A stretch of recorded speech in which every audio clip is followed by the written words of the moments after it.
வணக்கம் மக்களே, நான் உங்க பாலா. இன்னைக்கு நம்ம எங்க வந்திருக்கோம் அப்படின்னு பாத்தீங்கன்னா, திருச்சி மாவட்டம் திருப்பட்டூர்ல இருக்கக்கூடிய பிரம்மபுரீஸ்வரர் கோயிலுக்கு தான் வந்திருக்கோம்.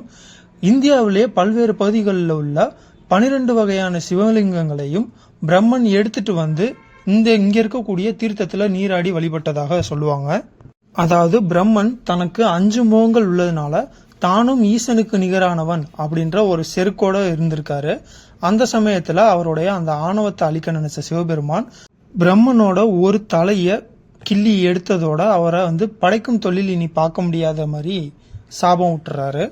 இதை தொடர்ந்து பிரம்மன் 12 சிவலிங்கங்களை வச்சு பூஜித்து சாப விமோச்சனம் பெற்று மீண்டும் படைக்கும் தொழிலை ஆரம்பிக்கிறாரு. இதனால இங்க இருக்கக்கூடிய பிரம்மனை வழிபட்டாங்க அப்படின்னா அவங்களுடைய தலையெழுத்து மாறுன்றது ஒரு நம்பிக்கையாக இருக்கு.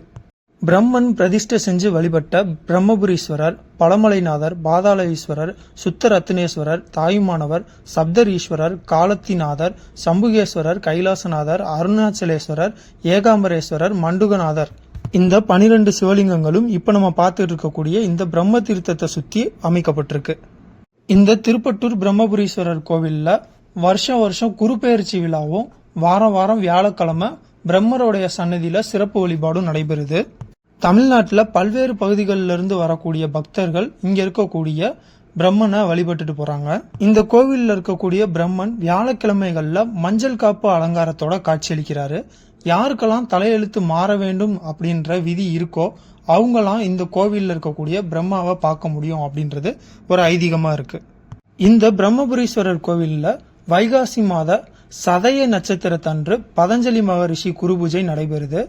இதுல கலந்துக்கிறவங்களுக்கு மன அமைதி கிடைக்கும் அப்படின்னும், எலும்பு சம்பந்தப்பட்ட நோய்கள் இருந்துச்சுன்னா அதெல்லாம் சரியாயிரும் அப்படின்னு சொல்றாங்க. தஞ்சாவூர் பெரிய கோவிலுடைய கோபுர வடிவமைப்பு மாதிரியே இந்த கோயில்ல ஒரே பகுதியில 7 சிவலிங்கங்கள் அமைந்த பகுதியில கைலாசநாதர் சன்னதி அமைஞ்சிருக்கு. அதே மாதிரி தஞ்சாவூர் பெரிய கோயிலுக்கு முன்னாடியே கட்டப்பட்ட இந்த கோவிலுடைய வடிவமைப்பும் தஞ்சாவூர் பெரிய கோவில் வடிவமைப்பு மாதிரியே தான் இருக்கு.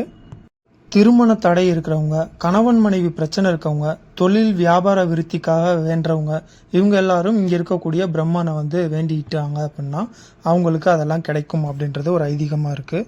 அதே மாதிரி படைக்கும் தொழிலை மேற்கொள்ளும் பிரம்மா இந்த கோவில்ல தனி சன்னதியில காட்சியளிக்கிறதுனால குழந்தை பேரு இல்லாதவங்க இங்க பிரார்த்தனை செஞ்சு வேண்டிக்கிட்டாங்க அப்படின்னா அவங்களுக்கு கூடிய சீக்கிரமே குழந்தை கிடைக்கும் அப்படின்றது இந்த பகுதியில ஒரு பெரிய நம்பிக்கையா இருக்கு. திருச்சியில மலக்கோட்டை, ஸ்ரீரங்கம், சமயபுரம் இதெல்லாம் எப்படி ஒரு முக்கியமான கோவிலாக இருக்கோ அதே மாதிரி இந்த திருப்பட்டூர் பிரம்மபுரீஸ்வரர் கோயிலும் ரொம்பவே ஒரு முக்கியமான கோவிலாக இருக்கு. நீங்க திருச்சிக்கு டூரை போறீங்க அப்படின்னா மறக்காம கண்டிப்பா இந்த கோயிலுக்கும் போயிட்டு வாங்க. இதே மாதிரி மேலும் ஒரு நல்ல வீடியோல உங்களை சந்திக்கிறேன். அதுவரை உங்களிடமிருந்து விடைபெறுவது உங்கள் பாலா.